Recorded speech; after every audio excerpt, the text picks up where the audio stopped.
Germany's Socialist Left Party is split over Israel. Again, growing political opposition to Israel's actions in Gaza, Lebanon and Iran is clashing with perceived historical responsibility towards the State of Israel. The left is the only party that dares, in the German parliament, to clearly name war crimes. The Left Party has a structural anti-Semitism problem. Now, infighting has erupted into a larger question. Where does Germany's Left Party stand on Israel's policies? The Left Party's regional branch in Lower Saxony passed a resolution rejecting what it called actual existing Zionism today. The wording immediately sparked a nationwide debate. What exactly did they mean? We use the term or wording actual existing Zionism because it is not only Benjamin Netanyahu's government committing these crimes, but because these crimes have been occurring for a very, very long time, at least since the Nakba. That is why it is important to also name the ideology that is invoked to justify these crimes. But party leaders quickly distanced themselves from the wording of the statement, trying to contain the conflict before it deepened internal divides.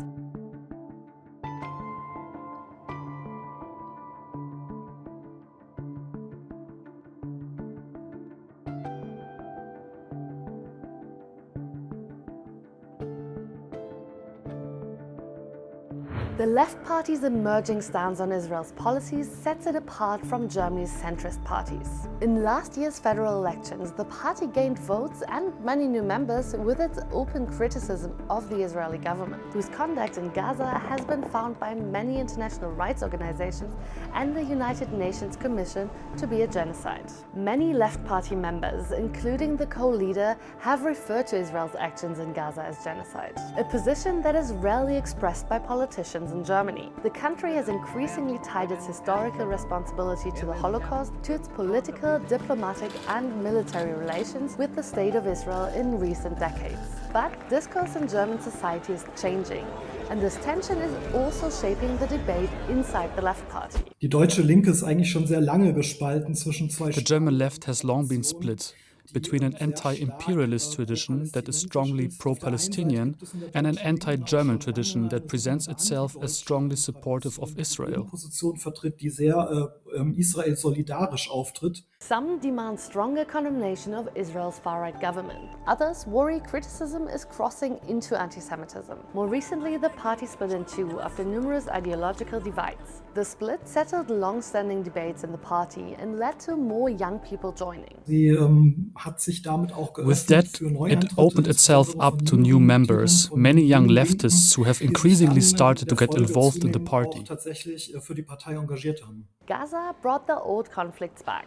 Die Linke hat sich durch die The neuen left Mitglieder party sehr changed a stark lot verändert. with the Sie new ist members. jünger geworden, It got sie ist younger, auch, more pluralistic. pluraler geworden. Man kann auch sehen, And its dass die foreign policy außenpolitischen positions are changing. Positionierungen der Partei im Wandel sind. Some older members even left the party because of the changing positions, like Andreas Büttner, the Commissioner for Antisemitism in the German state of Brandenburg. Die Linkspartei hat ein strukturelles The Left Party has a structural problem with anti-Semitism. Many people have joined the party who come from very different backgrounds, especially from the post-colonial theory camp.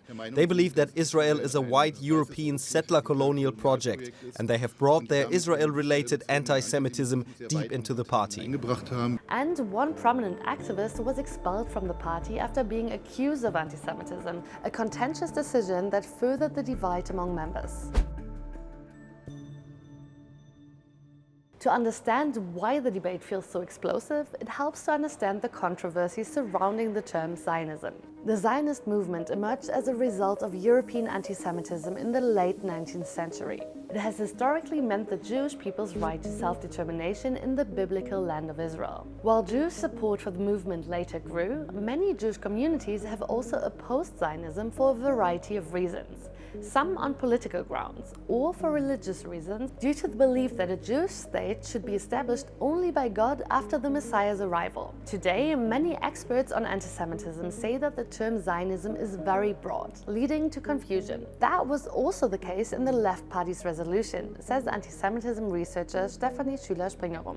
If you label it Zionism and not we reject the politics of the Israeli government, you open up the box of Pandora's box, because then what do you mean by Zionism? Do you mean the movement from the 19th century? Do you mean the founding of the State of Israel? Do you mean what happens after 67 with the occupation? Or do you mean Netanyahu and his government? And being so unclear, this really opens up the debate on anti-Semitism. Of course, the German specificity is related to our past as the country that committed genocide. You know, there is a special responsibility, not only with the Jewish people, but with our language and with our wording. The duty here, every one of us has, is to be precise with words and precise with historical analysis. What is really missing in this debate, in the media and of course also in academia, is to acknowledge that there can be hatred and even hate speech and high emotions in conflicts. And what we have here is a very, very violent conflict going on over decades now. There is a discourse of hatred, which is not nice, which we have to endure, which is, we have all to work for to, kind of get away from it, but which is not in the first place and per se anti-Semitic. She underlines that even in times of heightened political disagreement, it is also essential to uphold debate. What we do need is protect free speech, protect solidarity with Palestinians, protect rooms where we can discuss and even fight with each other. For now, the leadership has managed to calm the situation and shift the discussion inward. I'm very confident that the debate will now proceed much more substantially. We need to reach out to each other and listen more. But it was overdue, says Torben Peter. I think the intensity of the debate is a result of us not having had this discussion enough. The Left Party continues to search for a coherent position on Israel, and younger members are pushing the party in new directions. But despite the tensions, another split seems unlikely. The Left Party has always been divided. I'm not seeing any potential for another big split, but the conflicts could intensify. The upcoming party convention in June will give us a hint of where it's headed. A resolution is planned that will reaffirm the party's support for the right of self-determination of both Jewish Israelis and Palestinians. Germany's Left Party wanted to move on from internal chaos, but the Gaza war and one controversially worded resolution reopened a decades-old fight about identity, history and solidarity. And it's a fight shaping not only the future of the party, but the wider left as a whole.